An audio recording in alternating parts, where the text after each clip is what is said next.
and this happened when I was in graduate school, I had a lot of bad habits. I smoked like a pack of cigarettes a day, and I drank a lot. I came from this little town in northern Alberta, and like many little towns, especially in northern Canada, the alcohol overuse is de rigueur, and so I noticed when I was in my early 20s that the only time I really regretted what I had done was when I was drinking.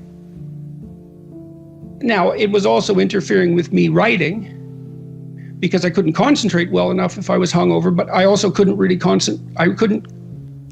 I couldn't tolerate the emotional strain of what I was writing about when I was hungover. It was I couldn't handle being on the edge because I destabilized my nervous system.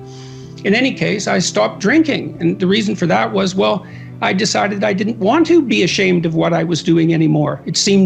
I thought, maybe I could not do things that were shameful and then see what my life was like. So that was sort of on the negative end, the constraint end.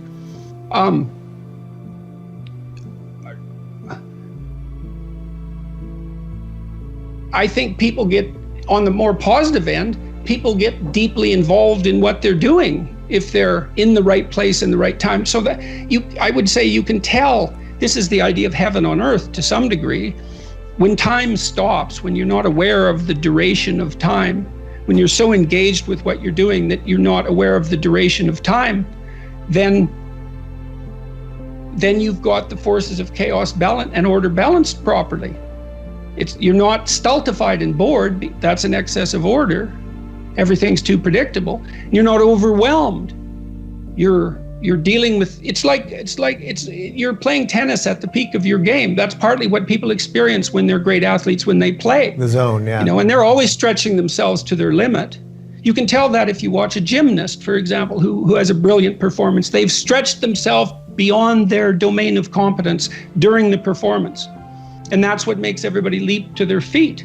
That's the incarnation given embodiment right there in front of you for some moments, and everyone cheers that on. Well, it requires even to some degree some good fortune to maintain. I certainly haven't been able to do that while I was ill. And time, one of the consequences of my illness, whatever it was or is, was time dilation. Like days lasted weeks, it seemed like minutes lasted hours. And I mean that literally. And that was terrible. The weight of time, it's the weight of brute mortality.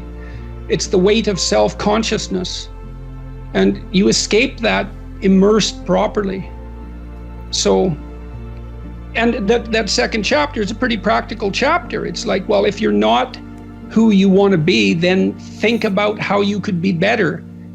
Take a chance, aim at that, work at it, and see what happens. So that's a disciplinary routine, I would say. Yeah, and it takes you out of your current order. I think it's a perfect segue to chapter 3, which is do not hide unwanted things in the fog, which seems to me we live in a constant state of distraction now. You've mentioned Twitter a couple of times. It's like, is Twitter bringing any of us happiness, or is it keeping us all in a constant state of fog? The overload and the endless obsession with politics, that all seems like a fog to me. I do my August off the grid, and I do that. Yeah. I do that to get out of the fog. Distraction is definitely fog. And you'll distract yourself. I think you distract yourself mostly when your conscience is bothering you, because you don't want to face what it is in your life that is uncomfortable. That chapter is again quite practical. It's a reminder to pay attention often to negative emotion, resentment and that sort of thing, because it can tell you, well, resentment is very useful. Maybe your partner is talking to someone and they're a little bit more animated than you'd like, and you get jealous, and that jealousy is associated with a whole set of insecurities. Or maybe they're flirting and they shouldn't be. It's not that easy to determine, and maybe you'll have a big fight about that, but you could just as well pretend that didn't happen. The emotion comes up. I'm jealous, I'm resentful. It's associated with experiences like that in the past. The psychoanalysts would have called that a complex. You could notice that. You could think, well, should I be jealous? Is there something wrong with me? Or there's something wrong with my partner? Or there's something wrong with the relationship? And you have to untangle that. And who knows what you'll have to untangle to get that straight. Or you can bear the jealousy and see what will happen in the relationship. Or maybe it'll disintegrate because your partner is flirting and you ignore that. It's not like you repress it exactly. Mm-hmm. And this chapter is an attempt to distinguish repression from this hiding in the fog. It's that you get a hint that something's wrong. And then you have to unpack that hint to pull the information out. So maybe your partner is flirting and they shouldn't be. And so then you have to find out why they're dissatisfied with the relationship, or what's tempting them, or what is crooked in their soul at the moment, or what they're dissatisfied about. Terrible journey of exploration and discovery. That's always presented as something that's positive. It's often not at all. It's so hard. It's like doing surgery on a suppurating wound. It's no wonder people avoid it. Mm-hmm. But it's not helpful. Because all it does is leave those things grow and multiply in the dark. And if you ignore them, they just cascade. Do you think that's just self-protection for most people? That most people, they see it, they know that truth behind them, whether it's about their partner or whatever it might be, but it's just self-protection, like, oh, I just got to keep moving on as things are, that we're just creatures of habit or something like that? Well, sometimes it's that, and it especially gets to be that if it's accumulated for a long time, because if you wouldn't deal with it when it was a kitten, you're not going to deal with it when it's a full-grown lion. Yeah. And so, but I think mostly it's something else I return to in the book is it's deceit, resentment, and arrogance. I already know what I need to know. That's arrogance. Deceit is I don't have to pay attention to that. And resentment is, well, things can go to hell and so can he or she. And that's a pretty dark triad. And you don't want the spirit that embodies that to take over your life. That's for sure. People are often resentful if they see that responsibility has been abdicated. Why isn't that person doing their job? It's like, well, hey man, step in at your workplace, in your family. And you think, well, I shouldn't have to do that extra work. Well, you shouldn't be a slave. You shouldn't allow yourself to be tyrannized. But if something bugs you because a responsibility is going unfulfilled, there's a great opportunity for you. And this is something I don't think we teach young people well. And one of the things, you may remember this, that was so striking about the tour was that I made a case fairly consistently that most people find the meaning that sustains them through the vicissitudes of life, not in happiness, but in responsibility. And that would bring everyone to a halt. It would always make the whole theater silent. It's like, oh, I never thought of that connection. Because maybe you want to avoid responsibility, and you can understand why. You can understand why. You hide from it. Like Abraham, one of the biblical stories, Abraham, he stays in his father's tent till he's like 80, and then God gets fed up and tells him to get the hell out and grow up, and everything that he encounters is catastrophic. He encounters tyranny, the Egyptians conspire to steal his wife, he encounters starvation and war. That is what you encounter if you go out in the world and you think, who the hell wants that? I don't want the responsibility. It's like, well, yes, you do, as it turns out. There's nothing better than responsibility. Now, I say that with some caution. I think that it's hard to say. The responsibility, I've been overwhelmed by my apparent responsibility. But I think it's also kept me alive. And I mean that literally.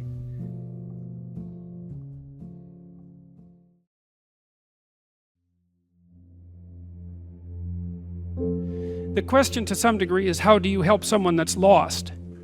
And the answer to that is, if they aren't willing to not be lost, you cannot help them. And I would also say that as a clinician. You see, it's a statement that's informed, I would say, by my mythological knowledge, but also by straight clinical wisdom. Not mine, particularly. I mean, one of the things that Carl Rogers pointed out was that there were necessary preconditions for entering into a therapeutic relationship. And that would be really any relationship where the mutual flourishing of the two people involved was the paramount goal. And one of the preconditions was that both people had to want that to happen. And Rogers believed he didn't know how to get the horse to drink once you had brought it to the water.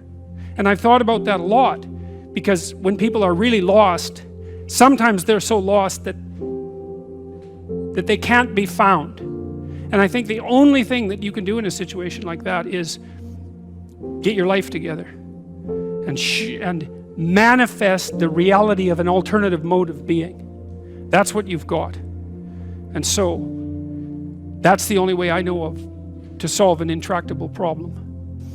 Don't cast pearls before swine. And what that means is, if you're trying to help and it doesn't work, then stop helping. It's not helping, right? It may be just wasting your time. It might be making things worse. You know, if you're offering something and it's not taken, then perhaps you should be offering it somewhere else. And sometimes, if you offer a hand and the person won't take it, you have to stop offering the hand. And then what you do is you go off and you have your life. And sometimes that means in people's lives, for example, that they have to leave their family members behind. Sometimes the thing you do is walk away because there's no other solution. And if you are trapped in pathological relationships and you see no way out of them, if someone who is sinking has their hands around your neck and is pulling you down, you're not obligated to drown with them. You know, there's a rule too if you're a lifeguard. You know, some of you have had lifeguard training. How do you approach someone who's drowning and panicking in the water? Feet out, right, like this. It's like, I'll save you, but that doesn't mean you get to drown me while I'm doing it. And if it's you drown or both of us drown, it's you drown. And that's wisdom. That's not cruelty, right? So, yeah.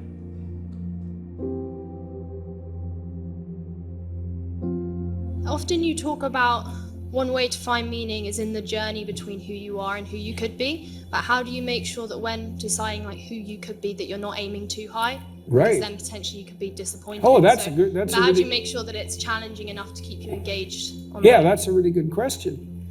Yeah. Well, that's something you encounter practically in a clinical setting all the time.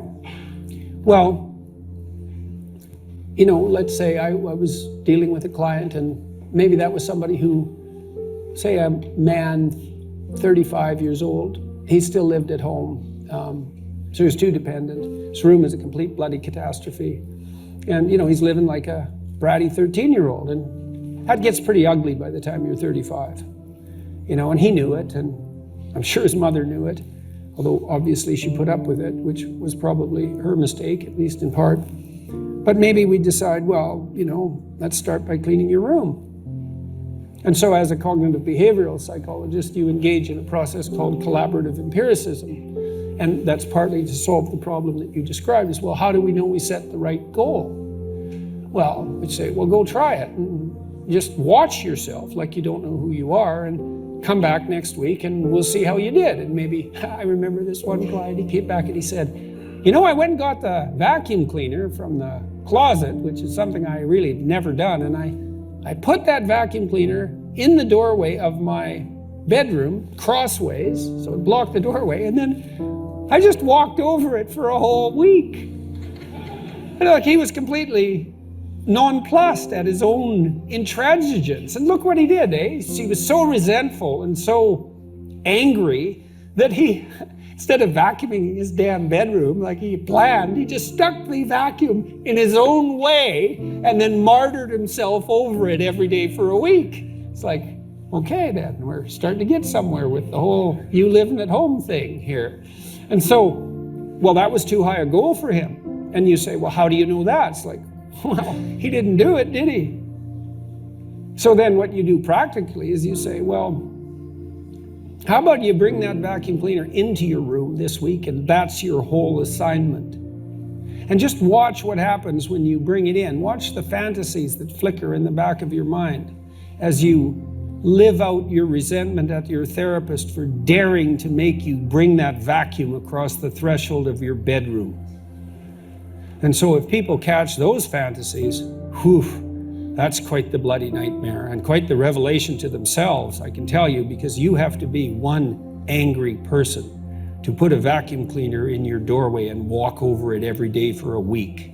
And so then we'd get somewhere. It's like, okay, now we're getting to the bottom of things, you know, but maybe the next week he'd come back, well, with the fantasies at hand and rather shocked as a consequence, but the vacuum cleaner was then in his room. And so he broke the threshold there, you know, and then maybe we'd have to, maybe all he could do was sort out a drawer or half a drawer, something like that. So what you do is, you know, you pick a target that you think is probably reasonable, and you can negotiate that with yourself. And what I would do often practically with my clients is I would say, well, your life is not going very well, and that's why you're here. I mean, that wasn't a pronouncement on my part. And I would ask them, you know, what problems they were suffering from, what they were suffering from. But I would usually do I would say a pragmatic analysis of the generic quality of their life. And it's not that hard to do. You can do this for yourself. It's part of this self-authoring program that I have online. Well, I'm miserable and I'm anxious and I'm bitter and I'm angry and I'm stuck in my career and I don't seem to be able to get anywhere, and God damn it, life isn't worth living anyways, and so half the time I'm suicidal. It's like, okay, you know, right? Now we've established the problem domain, right? At least somewhat. And then I would say, well, hypothetically, you'd rather that some of that wasn't the case, right? So because we want to establish a goal, what is it you want? More misery or less misery? And usually by the time people had come to therapy, unless they were mandated to do so, which never works, by the way, they wanted things to be better. That's why they were there. You know, now and then you get someone who was there just to, you know, maybe please someone else, but I could usually get beyond that, because if they were willing to come there was at least a part of them that was hoping that there was such a thing as up. And then we'd just walk through their life. It's like, okay, well, let's do an assessment. Do you have any friends? And how often do you see them? Well, I have 6 friends, but I only see them once every 6 months, you know, one of them every 6 months. Well, you know, that's pretty low on the friendship hierarchy. So I just file that away as a piece of evidence. Do you have an intimate relationship? Are you as educated as your intelligence would indicate might be useful? Do you have a job? Do you have a career? Or failing that, a job? Right? Because generally people need at least a job and perhaps hopefully a career. How do you regulate your drug and alcohol use? Because that's a major pitfall for people. How do you use your leisure time? How do you take care of yourself mentally and physically? Now, that's not everything about life, right? But if you don't have any of that, well, we have a place to start then, you know, like maybe you should try to make one friend. You know, and there are ways of doing that. So, for example, one of the things that my wife and I used to do when we moved to a new place, which we did fairly often, was we'd pick some local hangout place, restaurant, bar, something like that, and we just go there every week. And until we started to know, at least the proprietors, we'd introduce ourselves and we'd make that a routine. And then, you know, you can get to know people. And sometimes with my clients, I would have to, some of them were incredibly not socially skilled, like in ways you just have no idea. Well, maybe some of you do. How? Well, because I don't mean you specifically, although maybe I do, but you certainly may know people like this. You know, I had one client who was literally so socially anxious he could not use a telephone. And so he was he was absolutely terrified of people. He'd been horribly bullied. He was 3/4 deaf. He had obsessive compulsive disorder. He had an intellectual impairment. I mean, this guy had a rough time, man. And he was so terrified he could hardly talk to men and women, man. They were so terrifying to him. He just didn't even know literally where to start. Well, sometimes when people are extremely impaired, they don't know anything basic. They have no friends. It's why? Well, they introduce themselves like this. What's your name? And then maybe you say it, but they're so preoccupied that they don't hear it, and then they shake hands. So let's shake hands. That's not good. That's not good. You don't remember the name. You're not making eye contact, so you can't see the person's emotional response, and then you're afraid, and that's why you're looking away. And then because you're afraid and you're looking away, you don't pick up the social cues about how to initiate conversation, even if you know how to do that. So then you're awkward, and because you're looking away, you don't listen, and then you can't enter into the flow of conversation. And so we'd practice shaking hands, maybe 20 times till the person could do it and was comfortable with it. And that's how you start at the bottom of things.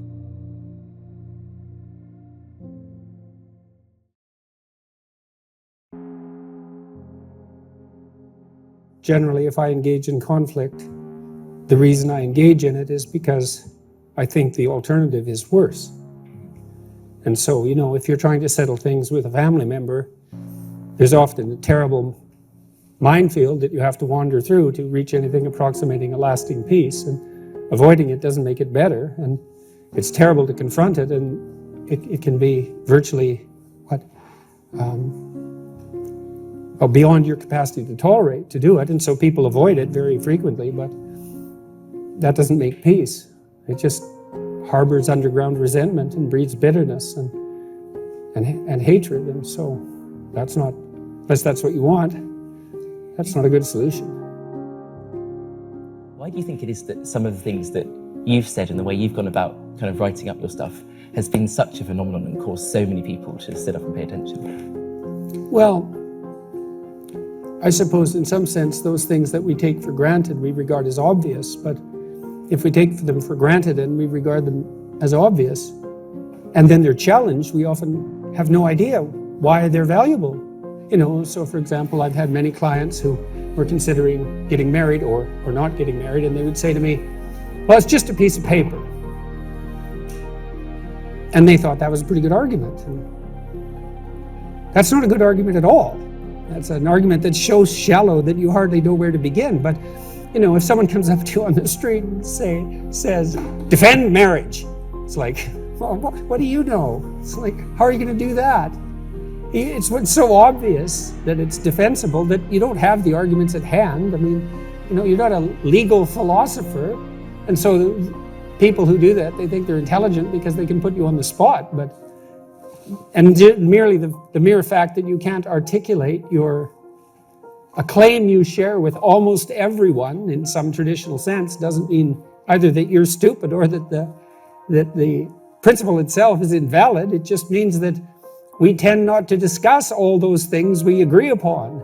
It doesn't mean they're without merit.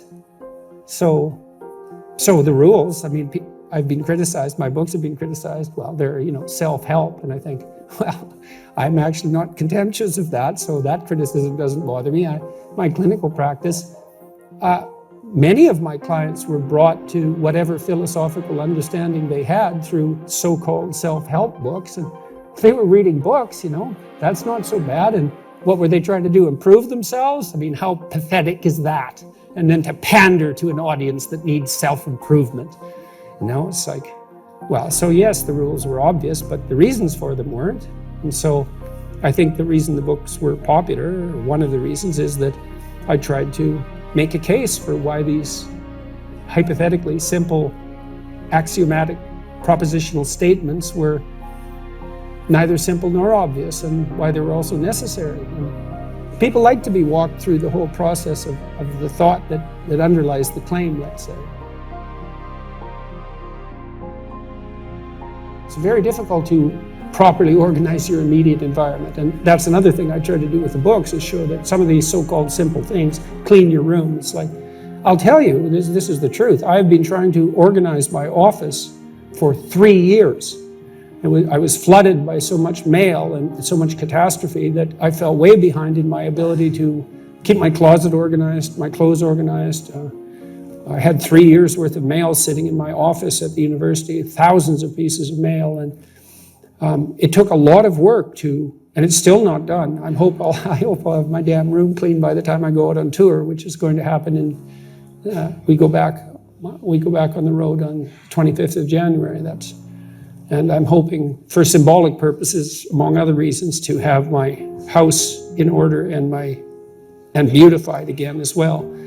But I like to show that simple things aren't so simple, especially if you try them. You know, I had one client, his mother had died, and it was a large family, and the family kind of fell into disorder after she died because it was all boys, it was all sons and a father, and no one had really picked up the maternal role, you know, the stereotypical maternal, the necessary stereotypical maternal role. And he decided he was going to try to do that. And man, you know, his brothers and his father, they weren't happy when he first went to get groceries. You know, they felt that he was kind of trying to take the place of the mother, so there was all that grief that was still there. And then who the hell did he think he was, and et cetera, et cetera. I mean, people's houses aren't in order because that's really hard. It's really hard. And so, and it causes a lot of chaos and strife to try to do it. And so usually it isn't done, and it isn't until you actually try it, like right down to the detail, that you start to understand how difficult it is, and then also how to appreciate. You also start to appreciate how necessary it is.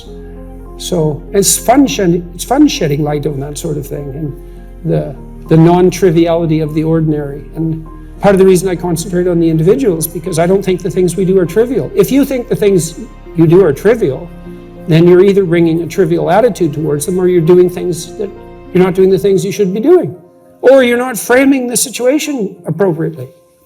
So, and you know, you might dispute that, and that's okay, you could, but you know, one thing that my depressive clients, for example, would say, I can't really figure out why anything is worth doing if we're all going to die in the end. It's like, you know, it's fair enough. But I said, I think it was last night in my lecture, I said, if a baby's crying in front of you and you know it's cold or hungry, you don't cease to attend to its distress because the sun is going to envelop the earth in 4 billion years.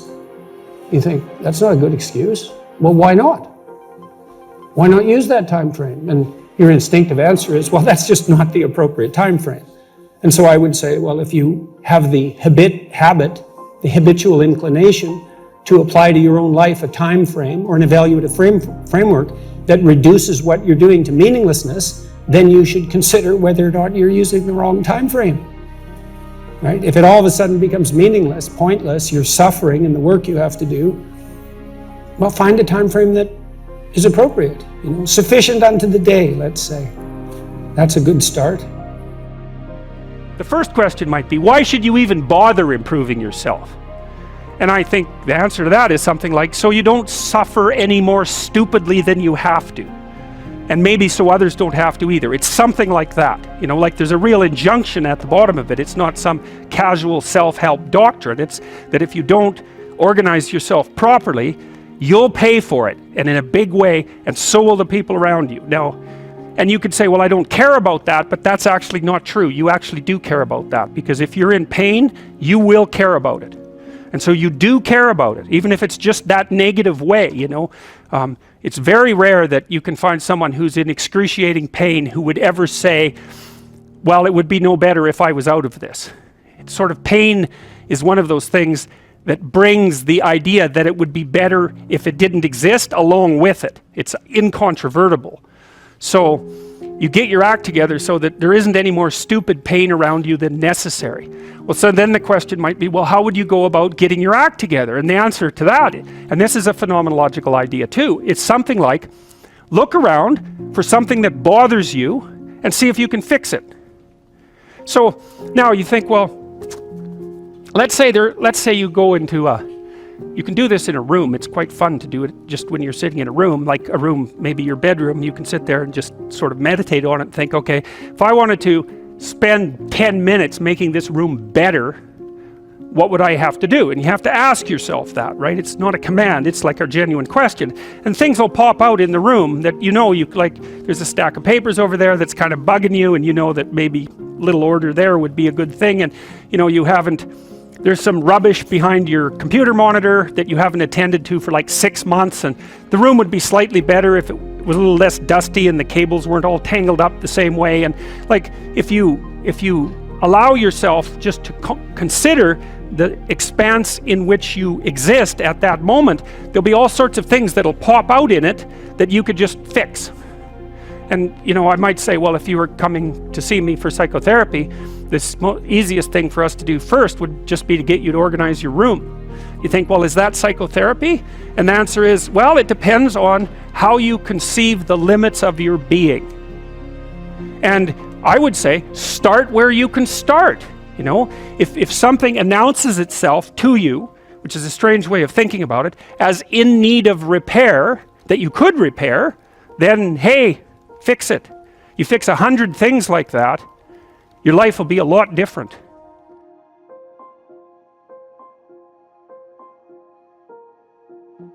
Now, I often tell people too, fix the things you repeat every day, because people tend to think of those as trivial, right? You get up, you brush your teeth, you have your breakfast, you know, you have your routines that you go through every day. Well, those probably constitute 50% of your life. And people think, well, they're mundane, I don't need to pay attention to them. It's like, no, that's exactly wrong. The things you do every day, those are the most important things you do. Hands down. All you have to do is do the arithmetic. You figure it out right away. So 100 adjustments to your broader domain of being, and there's a lot less rubbish around and a lot fewer traps for you to step into.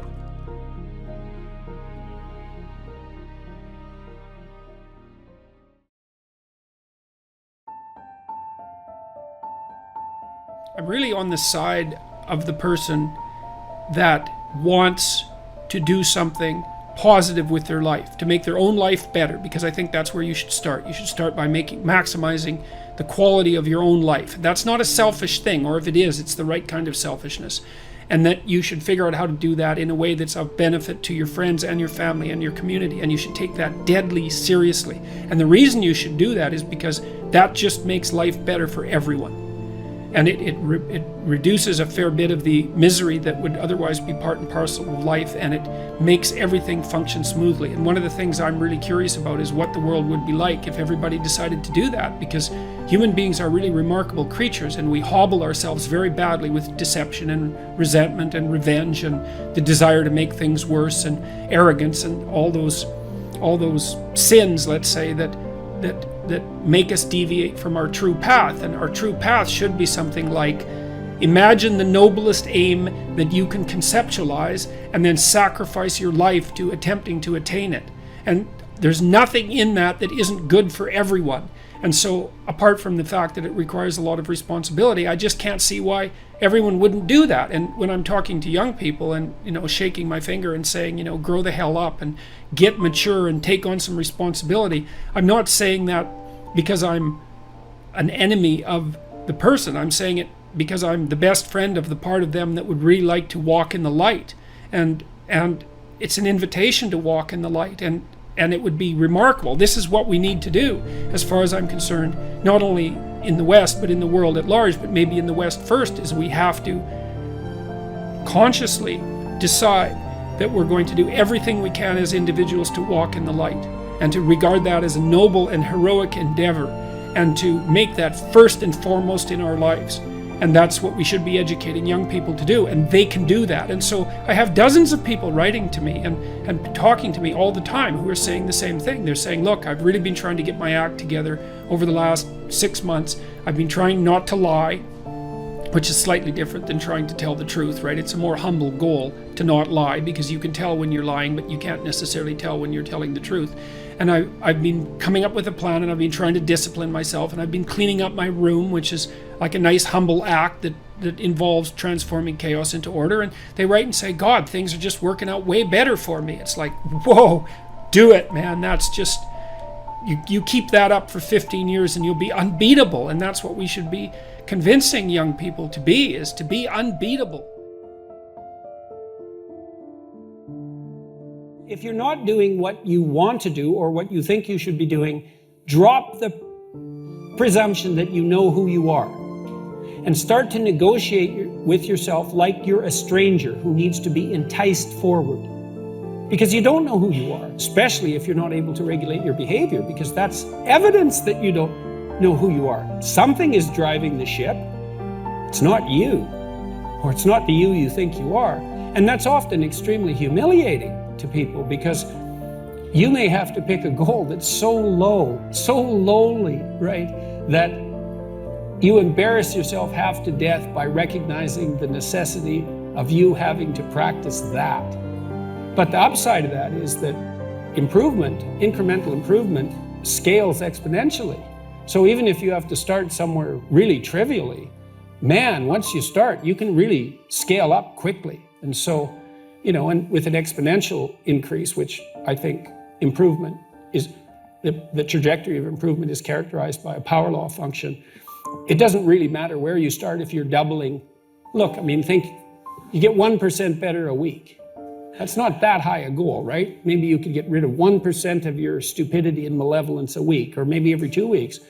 Because that compounds, in 3 years, you are a completely different person. And it doesn't end there. So even if you're starting with, you know, the horrible mixed bag of catastrophes that you actually are, if you're diligent in your attempts to rectify your errors and to aim higher, man. And then with regards to your goals, let's say you don't know what to do. Well, maybe you're high in openness, and so you're pulled in all sorts of directions, or maybe you're low in conscientiousness, or you're confused because you're anxious, or you haven't had any direction, you haven't had good mentoring, et cetera, et cetera. There's lots of reasons. Well, I would say, pick something, right? Pick something, a nameable goal, and then try to implement it. And what'll happen is, you'll learn a lot by trying to implement it. And one of the things you might learn is what a slightly better goal might be. You know, because if you try something diligently and you succeed or you fail, you're going to learn from the effort expended in the detailed implementation of the goal is going to inform you. It'll also transform you physiologically. It does that at a very basic level, neurophysiological level. You will be slightly different as a consequence of the attempt. And what that'll mean is that the next goal you pick will be a little more suited to you. And so it's this kind of pathway, right? It's like maybe the goal you should be attaining is here, but you don't know that because you're clueless. And so you aim there. Well, it's better than there. And it's not nothing. It's not cessation of movement. And, you know, if you're supposed to go there and you go here, but you walk diligently towards it, you're a little closer once you get to here than you were here. And it's this oscillating self-corrective process that leads you to the final star. And you have to be willing to engage in erroneous experimentation to manage that, but it is a self-correcting process. And so one of the things I always talk to my clients about is, well, let's try something, you know, and we'll reserve to ourselves the right to alter our trajectory. And then I would use as a corrective there, because you might say, well, how do you know when you're not just giving up, right? Instead of thinking maybe you need a different goal. And I would say, well, you can, if you're really concerned about your proclivity for self-deception, you can enter into a contract with yourself that you won't replace any goal you've set with a goal that's easier. And so you can switch your goal, but it has to be a little harder so that you check yourself against that tendency to withdraw and avoid and be self-deceptive. And that works like a charm. And if you do that with some degree of diligence, your goals will get better and more attainable, and you'll get happier too, because you don't experience happiness except in relationship to a goal. And that's really worth knowing.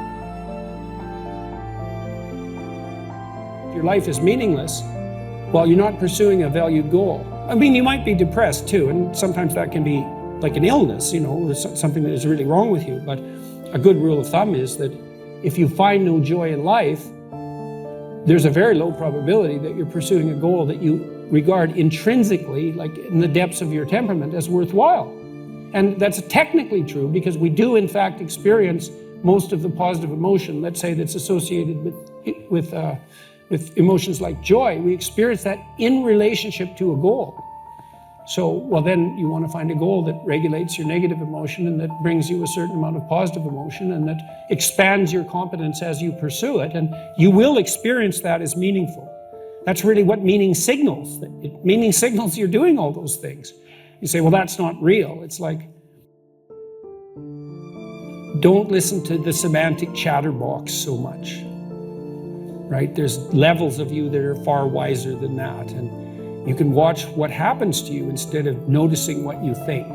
You know, and that's another thing I always did with my clients, especially if they're depressed. It's like, well, let's watch you for a week and see, let's see when you're not so depressed. What are you doing when you're not so depressed?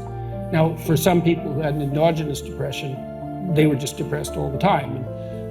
And sometimes an antidepressant was a good solution to that. But for people who were situationally depressed, which is equally common, let's say, there'd be quite a bit of variation in their mood. And say, well, it turns out that I'm not so depressed when I'm with so-and-so. It's like, okay, well, why? And more importantly, how can we do more of that? And when were you more depressed? Well, when I'm alone in my room, you know, brooding.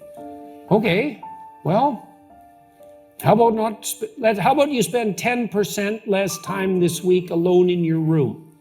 Like, we'll introduce 10%, let's say. So you're awake for 16 hours, so that's an hour. Now we'd probably go for 5%, half an hour.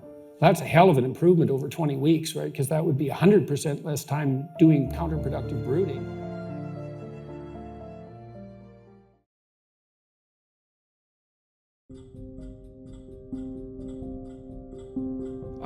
One of the things you can be virtually certain of in life is that you don't get something you don't aim at. And one of the things that's interesting about that is often people will keep their goals fuzzy. Because one of the problems with specifying your goals is you specify your failures. Right? If the goal is really fuzzy, you're not sure when you fail, and then you can fool yourself. You know, really, but you can kind of keep it foggy. But you make your goals sharp and clear. Then, well, first of all, then you know what to aim at. And what's interesting is, you know, your brain is set up so that it reorganizes the world around your aims. And that's not, I've also written about this in 12 Rules for Life quite extensively, and that's not a metaphor. Like, we don't see much of the world, because there's a lot of the world and there isn't much of us. And so we see what we aim at, we aim with our eyes. And here's an example. So, like, great apes don't really have much of a white in their eyes, but human beings do. And the reason for that is that we've evolved to detect where everyone else is looking. And so if I can't tell where you're looking, I don't know what you're up to. And then, well, over time, that means I can't read you as well, and we're more likely to get in a dispute, and one or the other of us is more likely to get killed. But it also means that your probability of finding a successful mate decreases. So we've evolved to have this very, very visually evident eye. And so when we're looking at each other, we're always looking at our eyes, because then we can tell where someone is pointed, and then we can tell what they're up to. And so we're hunting creatures, like we're aiming at a moving target and trying to track it all the time. And so you have to specify your aim. And it's more than one aim. It's like you have a highest aim, which you might say is to be a good person. And then I would say, well, there's a more elaborated aim than that. It's like you want to be able to constrain malevolence and work to decrease suffering. It's something like that. That's the highest aim. And then you have to decompose that into the things you do each day, so that there's a definite connection between all the micro actions and the macro aim, and then that gives dignity to what you're doing. This person isn't carrying their load, and they think I should do their work. What should I do now? And you know, the answer is, yeah.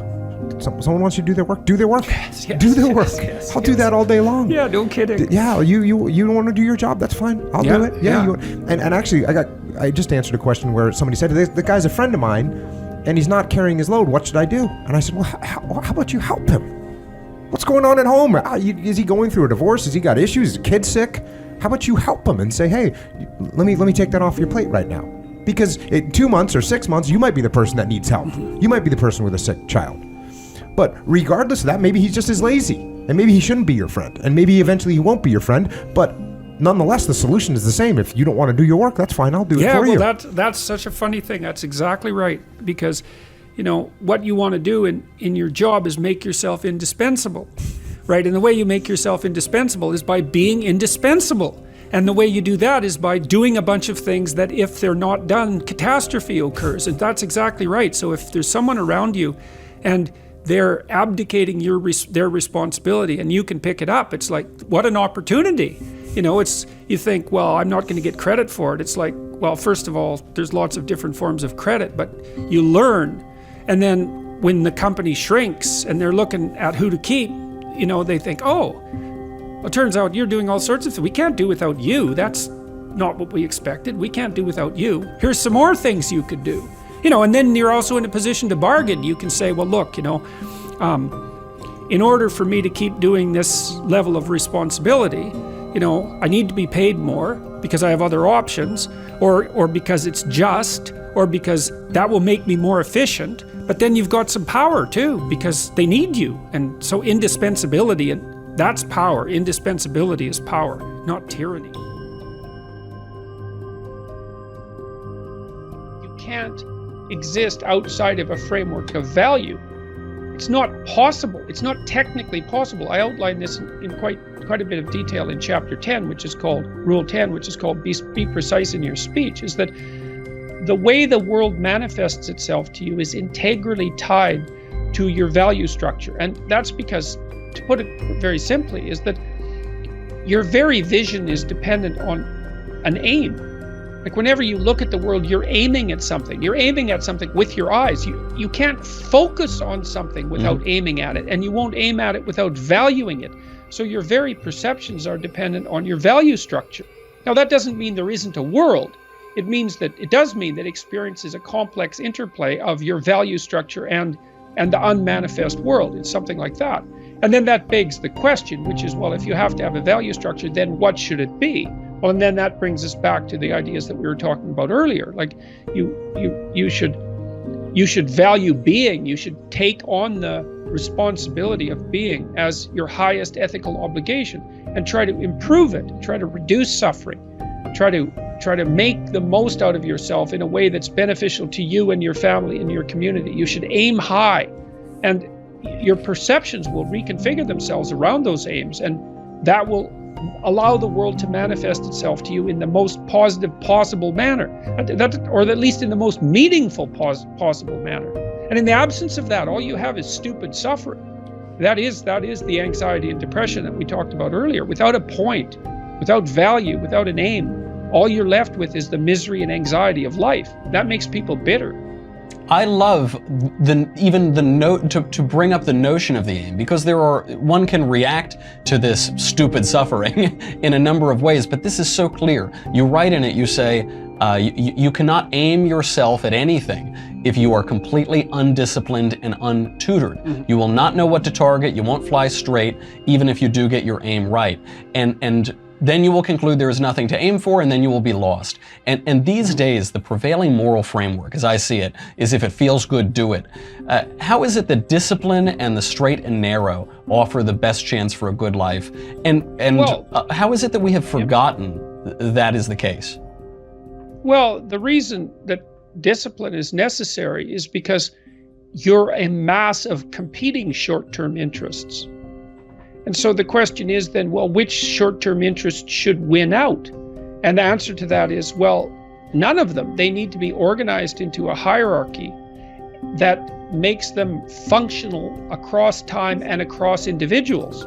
So like a 2-year-old is very likely to act out his or her proximal impulse. But of course, a 2-year-old can't survive in the world. You have to bring your primary instincts, let's say, under the regulatory structure of a higher order value system that allows them to manifest themselves without undue mutual sacrifice across large spans of time in the presence of large numbers of other people. So that requires a very sophisticated ordering. It's like, we already talked about the fact that a meta-narrative is necessary to unite subcultures, say, so that they can operate peacefully and harmoniously within the same space. The same thing applies within you, because you're an internal coalition of warring, single-minded tribes, and they have to all be brought under the organizational structure of long-term collective vision, let's say. And in order to do that, you have to be disciplined. And any discipline, technically speaking, is an attempt to bring all those competing short-term impulses under a larger scale and more inclusive framework. And so you do that, and then, well, that's actually what gives you freedom. Being impulsive and being free aren't the same things, because if you're impulsive, you're just the slave of your impulses. Right. There's no freedom in that. That's just that's the same freedom, so to speak, literally, that a 2-year-old has, because a 2-year-old isn't socialized yet. So it's a completely, that doesn't function in the sophisticated world. It doesn't work. Right. Everyone knows it. We just like to pretend sometimes and say, oh, that does feel good, you know. Now, I have one Well, last... we like to pretend all the time, because that's why we go out and drink, you know, because drinking enables you to blind yourself to the long-term consequences of your actions. And there's no doubt that that's very, very rewarding in the short term, but it's also why you wake up the next morning hungover and ashamed.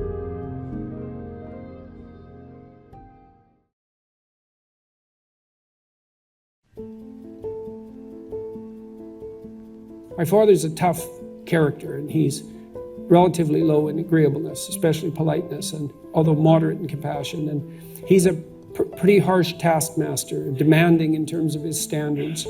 And so he was difficult to please.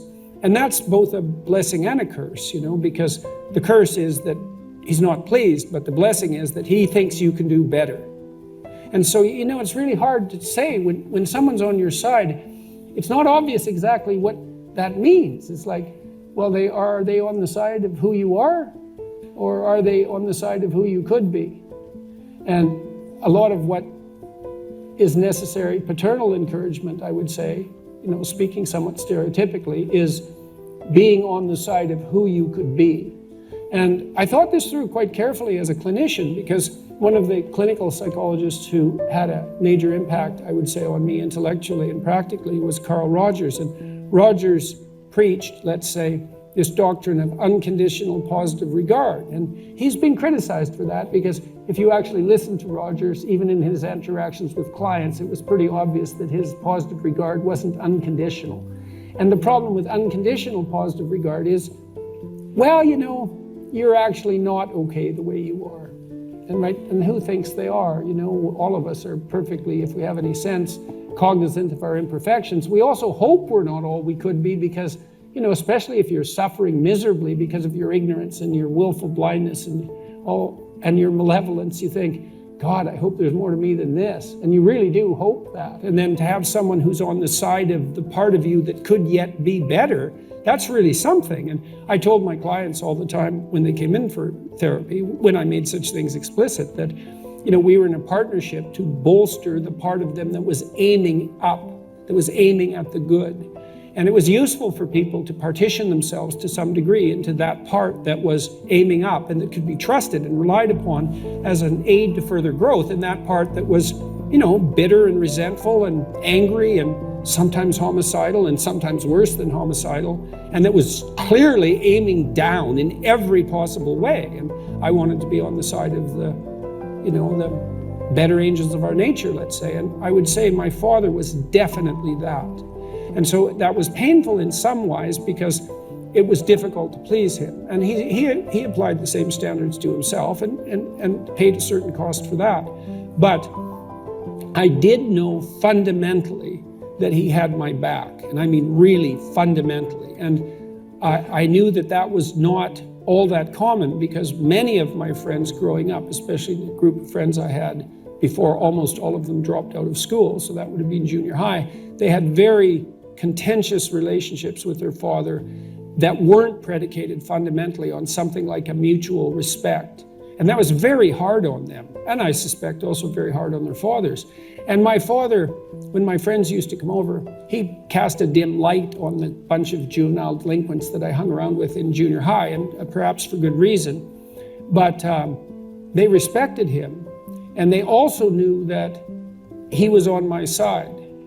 And so my father gave me an abiding, and then the other thing I should say about him is he spent a tremendous amount of time with me when I was very young, say before I was 5 or 6. He taught me to read. He did that every night for months, and I remember that very vividly, and instilled in me a love of books and a fluency in reading.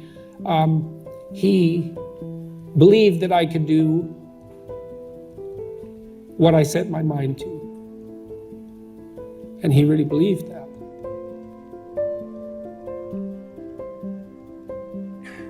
university is one of those patriarchal institutions that gives with one hand and takes away with another, right? So when you come here, there's thousands of you, there's tens of thousands of you. So in some sense, as an individual, you're rather faceless. And you're also, in some sense, at the bottom of the power hierarchy in the university. I think more than you should be, but whatever. You are at the bottom of it. And so there's a crushing institutional weight that comes along with being part of such a big university in particular, you know. That's really hard on students in their first year. You know, it's always seemed to me that it's better for first-year students to go to a smaller place where the institutional weight is not so heavy.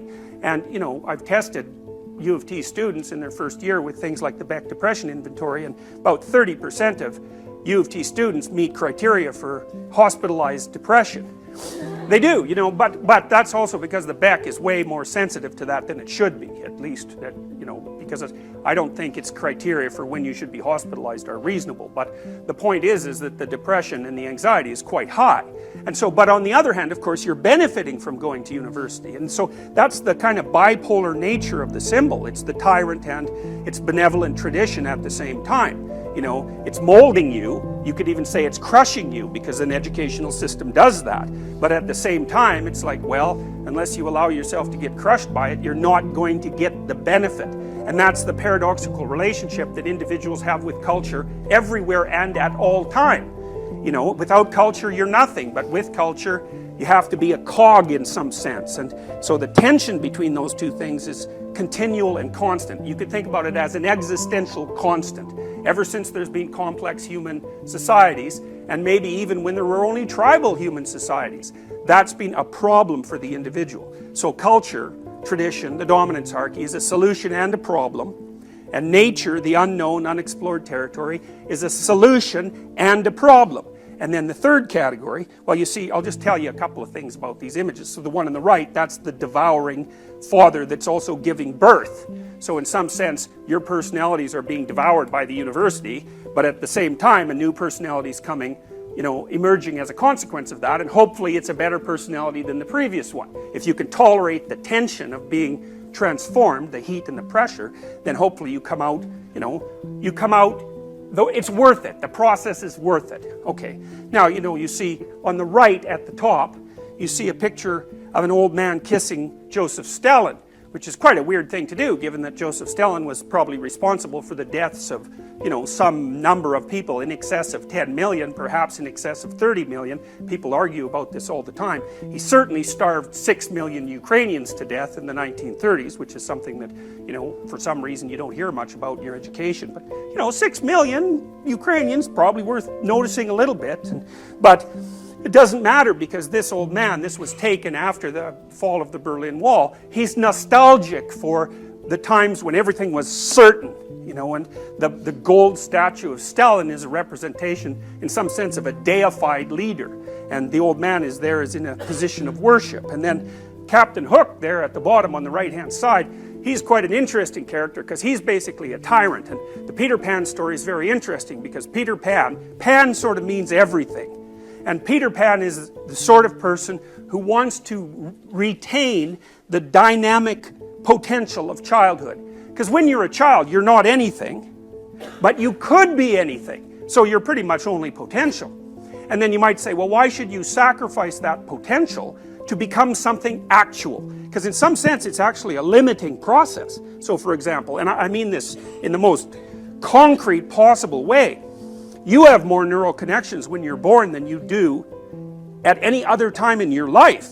And most of those die by the time you're 2. So you go through this tremendous pruning process from when you're born till 2. So it's like you're dying into your childhood personality. And then again, the same thing happens at the end of adolescence between, say, 16 and 20, which is also the peak time for risk for the emergence of schizophrenia, and some people think that's the pruning process gone wrong. But, you know, as an adolescent, you also shed childhood potential to become the limited but specialized and potentially useful thing that you will become. And so you might say, well, is it worth it?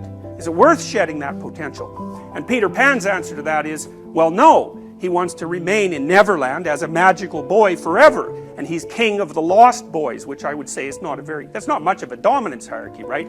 It's like you're the king of the king of the losers, so to speak, people who can't get their act together and mature. You notice in Peter Pan that Peter Pan doesn't grow up. He doesn't establish a relationship with Wendy, who's actually real. He has to settle for Tinkerbell, who, you know, is a fairy, and they don't exist. And so she's really, in some sense, a figure of his imagination, because he won't mature. He can't have an actual relationship with a genuine person. So he has to satisfy himself with, well, it's something like a pornographic fantasy, actually. So seriously, it is like that. I mean, it's toned down a lot in the movie version, obviously, but still, that's what's underlying it. Now, you might say, well, why doesn't Peter Pan want to grow up? And the answer is, the only figure of authority that's around for him is Captain Hook. And he doesn't like Captain Hook, and that's because Captain Hook is a tyrant, he's brutal, you know, and he's also a coward, because he's lost a hand already to a crocodile with a clock in its stomach. That's chaos and time. You know, that's the dragon that lives underneath everything. It's like the basilisk in Harry Potter. And that damn crocodile's already got a piece of him, which is exactly the case. Like, that crocodile's got a piece of me. You know, I'm older than 50, and so time has already got its grip on me. And you know, part of the problem of being adult is that you also have to take the fact that you're finite and limited into account. And if you're terrified by that, which people tend to be, then it can easily turn you into a tyrant, because you're afraid of everything or disgusted by everything, and you have to ramp up the amount you control it. And so Peter Pan looks at Captain Hook and he thinks, there's no damn way that's what I want to end up as. So he's got a bad role model. You know, so Captain Hook and Stalin and this sort of devouring monster are good representations of the negative or tyrannical element of the Great Father. So that's the tyrannical element of the dominance hierarchy.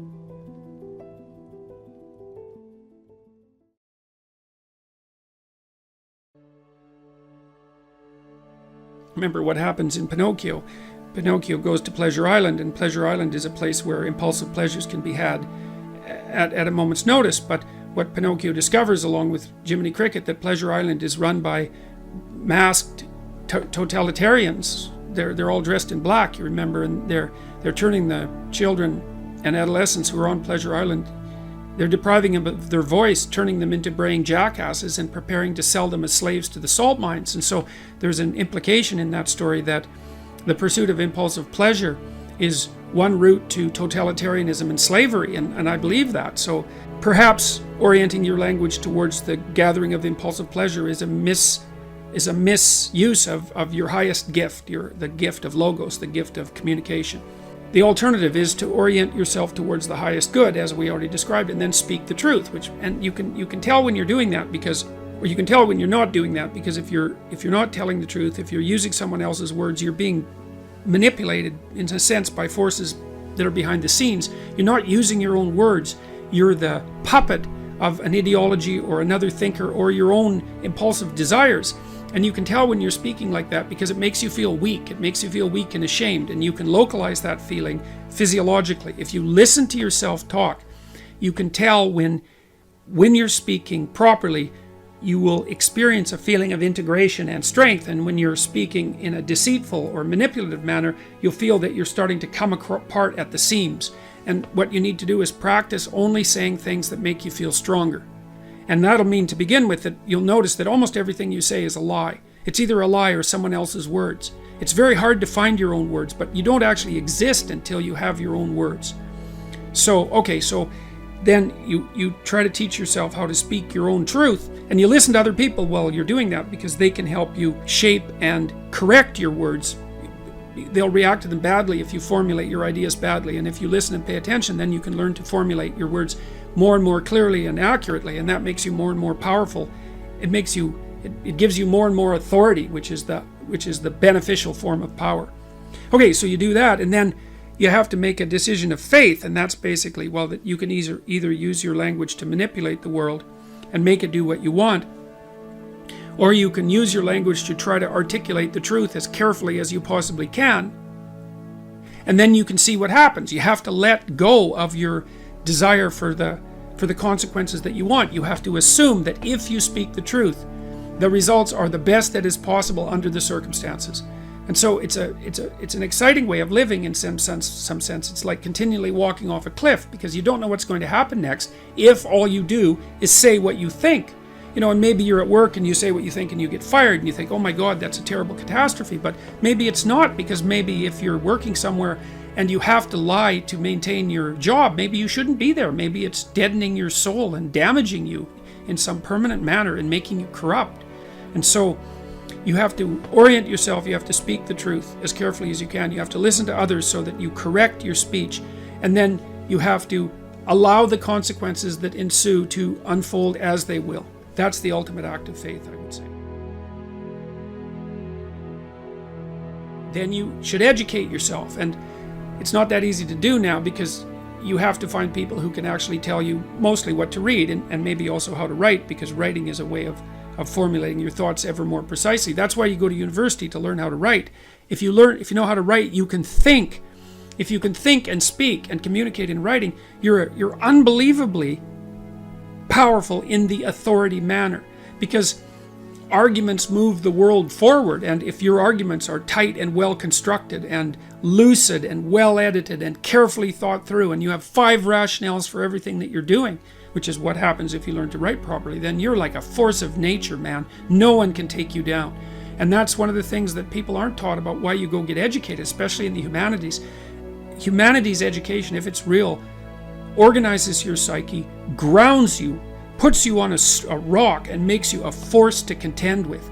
But you have to read the right people. And those are the great, they're the great people of the past. In my list, they're the great men of the past, and that's just how it is. And so here's who I would recommend. I put reading lists up at jordanbpeterson.com. There's 2 of them. And the people that I recommend primarily they're books written by the following list of people: Fyodor Dostoevsky, Leo Tolstoy, who I think perhaps the greatest novelist the world has ever seen, Alexander Solzhenitsyn, another great Russian novelist. I don't know what it is about the Russians, but man, they produce writers that are incomparable. Alexander Solzhenitsyn wrote a book called The Gulag Archipelago, where he analyzed the Soviet prison camp system that arose after the Leninist revolution in the second decade of the 20th century, and details absolutely precisely how the tenets of Marxism, the Marxist tenets that are supposed to free everyone and change the world, produced legislation that was absolutely murderous in its consequences. And Solzhenitsyn painstakingly traces the logical pathway from the original Marxist principles to the legislation, to the genocides.